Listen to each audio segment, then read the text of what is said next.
बिस्मिल्लाहिर्रहमानिर्रहीम। अस्सलाम वालेकुम नाज़रीन, आप देख रहे हैं अनोखा अंदाज। मैं आपका होस्ट जमाल सिद्दीकी। उम्मीद करता हूं आप खुश खुर्रम होंगे। नाज़रीन कराम, आज माजी में समझा जाने वाले दो दुश्मन जो हैं वो एक होते नज़र आ रहे हैं और वो दोनों मुसलमान ममालिक हैं। दोनों के अंदर जो है वो बहुत ज़्यादा पावर है। कहा जाता है कि ये दोनों मिल जाएं तो बहुत से मसले और मसाइल हल हो जाएं, मुसलमान एक नुक्ते पे जमा हो जाएं। इन दोनों ममालिक के बारे में बाकायदा तौर पे कहा जाता है, मगर इन दोनों मुल्कों को जमा होने में रोकने वाली जो कुव्वतें हैं वो ये कभी भी नहीं चाहती कि ये दोनों कुव्वतें एक हो जाएं ताकि जितने भी फितने फसादात हैं वो ख़त्म हो जाएं।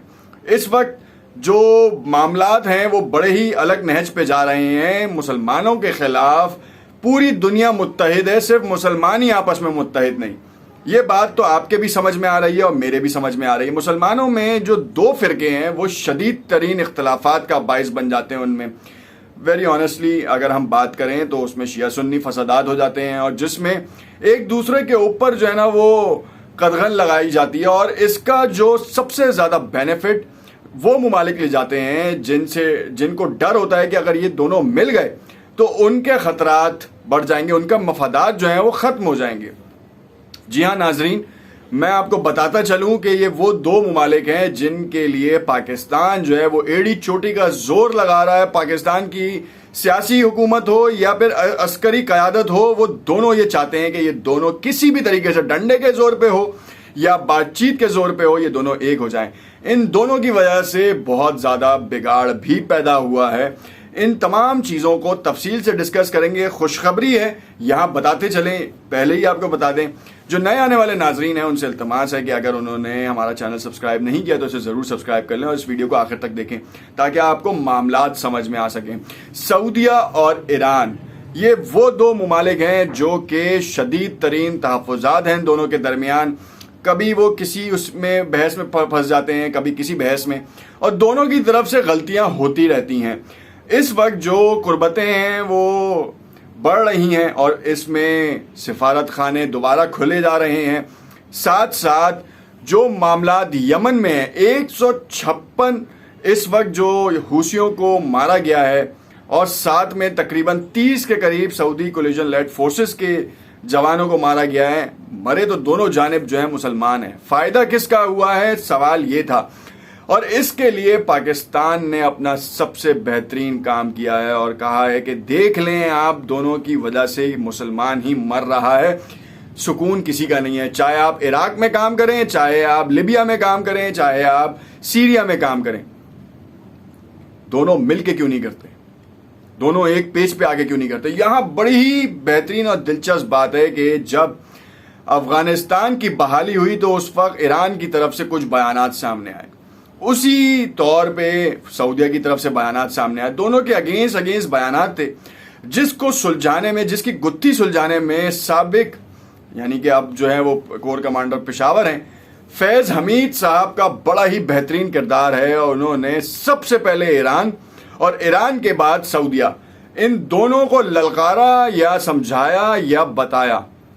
ये बड़ा ही अहम सवाल है। मैं सियासत पाकिस्तान की बात नहीं कर रहा, मैं आलमी और इंटरनेशनली सियासत की बात कर रहा हूं कि उसमें फैज़ हमीद साहब का, जनरल फैज़ हमीद साहब का बड़ा ही अहम किरदार रहा है। दुनिया मरते दम तक याद रखेगी कि उन्होंने जिस तरीके से इन दोनों मुल्कों के दरमियान इख्तलाफात को ख़त्म किया है और इन दोनों मुल्कों को कहा है कि आप अपने इख्तलाफात ख़त्म करें, जितने भी मसाइल हैं उनको मुज़ाकरात के उस पर करें। सऊदिया ने पहल की, ईरान ने खैर मकदम किया, दोनों की जानिब से ये काम होता रहा। बीच में कूदा कौन, इसराइल। बजट एलोकेट कर दिया ईरान के ऊपर हमले का। कहा यह गया कि ये बजट जो है वो सिर्फ और सिर्फ ईरान के ऊपर हमले का है। जवाब बनाया गया जौहरी डील्स को। जवाब जौहरी हथियारों का नहीं था, ईरान के तेल का था। ईरान का तेल मार्केट में निकलता यूएस के ऊपर के बजाय वो पाउंड में ट्रेड होता। जब पाउंड में ट्रेड होता तो डॉलर की जो इकोनॉमी है इस वक्त, जो फॉरेक्स से रिलेट करते हैं, जो स्टॉक से रिलेट करते हैं, उनको मालूम है कि इस वक्त डॉलर का कितना पोटेंशियल है। उस पोटेंशियल को ख़त्म करने में ईरान का तेल अपना वाहिद बेहतरीन किरदार अदा कर सकता है अगर सऊदिया भी साथ दे।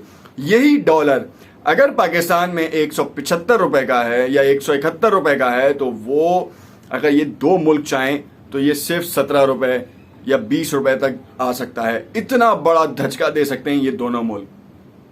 अगर ये दोनों मुल्क मिल जाएं तो जितनी भी कुव्वतें हैं, जितनी भी सहयूनी साजिशें हैं, वो बेनकाब हो सकती हैं और उनमें इतना दमखम नहीं रहेगा। क्योंकि जब डॉलर स्टेबल होता है तो इसराइल स्टेबल होता है और इसराइल को फंडिंग मिलती है बेसिकली, और उसी फंडिंग से वो उन्हीं मुसलमान ममालिक के अंदर जो है वो बदअमनी फैलाता है जो आपस में ही लड़ रहे होते हैं। अब ये चेन रूल है। एक तरफ आप देखें कि यमन में एक तरफ सऊदीया की हामी फोर्सेस लड़ रही हैं, तो दूसरी तरफ हुसी जो है वो ईरान के हामी हैं। अब दोनों आपस में ही खित्ते के ऊपर कब्जे की जंग लड़ रहे हैं और दोनों की जानिब से हासिल वसूल क्या है? मासूम निहत्ते लोग मर रहे हैं दोनों जानिब। एक तरफ वो कहते हैं शहीद हैं, एक तरफ ये कहते हैं शहीद हैं। मगर अब खुशखबरी ये है कि दोनों के दरमियान जो है वो मुज़ाकरात हो चुके हैं।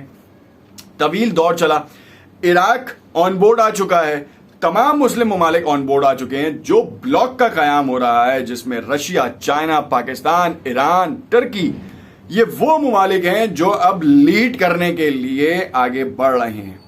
आपको बहुत से लोगों को ऐसा तासुर मिलता है कि इनकी अपनी इकनॉमी जो है वो ज़बूहाली का शिकार है, तो वो कैसे?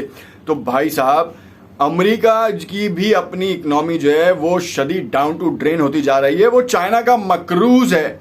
तो सोचना यह है कि सिर्फ उन्होंने हॉलो स्पेस है, मतलब हॉलो बॉल क्रिएट किया हुआ है, खाका कुछ भी नहीं है।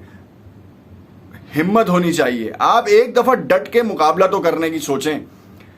ये दोनों मुमालिक अगर एक हो जाते हैं तो बहुत बड़ी बात है। आज पाकिस्तान में जो है वो ईरान के बागरी साहब जो हैं वो आए हैं, टॉप मिलिट्री ऑफिशियल, और वो इसी हवाले से आए हैं क्योंकि ईरान में मशकें भी चल रही हैं इसराइल के हमलों से बचने के लिए, साथ साथ उन हमलों से बचने के लिए जो इसराइल अपने स्लीपर सेल्स के थ्रू ईरान में कराना चाहता है। इसकी बाकायदा तौर पर थ्रेट अलर्ट्स जारी हो चुकी हैं। एंजेला मर्कल भी जो है वो इनके साथ शामिल हो चुकी हैं। तो ये ब्लॉक भी स्ट्रांग होता जा रहा है, जिसका जो पिट्ठू है वो भारत भी है। भारत के स्लीपर सेल्स, भारत की रॉ एजेंसी भी कम नहीं है किसी से। वो भी अपना असर रसूख इस्तेमाल करते हुए इस ब्लॉक को तोड़ने के लिए हर मुमकिन इकदाम कर रही है। आपने देखा अहमदी नज़ाद, ईरान का वो शख्स जो कि सदर रहा, वो अपनी ही इस्लामी हुकूमत के खिलाफ बयानात देना शुरू कर दिया। जब उसने बयानात दिए, उसने पाकिस्तान को आड़े हाथों लिया, जिस पे सुप्रीम लीडर ने बाकायदा तौर पर इंटरप्ट किया और रोका और कहा, what the hell is this? आप अपने ही मुसलमान भाई मुल्क के ऊपर ये काम कर रहे हैं, उसके खिलाफ इस तरह के इल्ज़ामात लगा रहे हैं, ये जेब नहीं देता। इसका नेक्स्ट पार्ट ज़रूर देखिएगा जिसमें हम आपका मज़ीद खुलासा करेंगे और बताएंगे कि इस वक्त मोहम्मद बिन सलमान के साथ इब्राहिम रईसी और सुप्रीम लीडर किस चाल पर काम कर रहे हैं। ये बहुत ज़रूरी है, बहुत ही इंटरेस्टिंग होगा। चैनल को सब्सक्राइब कीजिएगा, लाइक कीजिएगा और कमेंट में अपनी राय से ज़रूर आगाह कीजिएगा। शुक्रिया।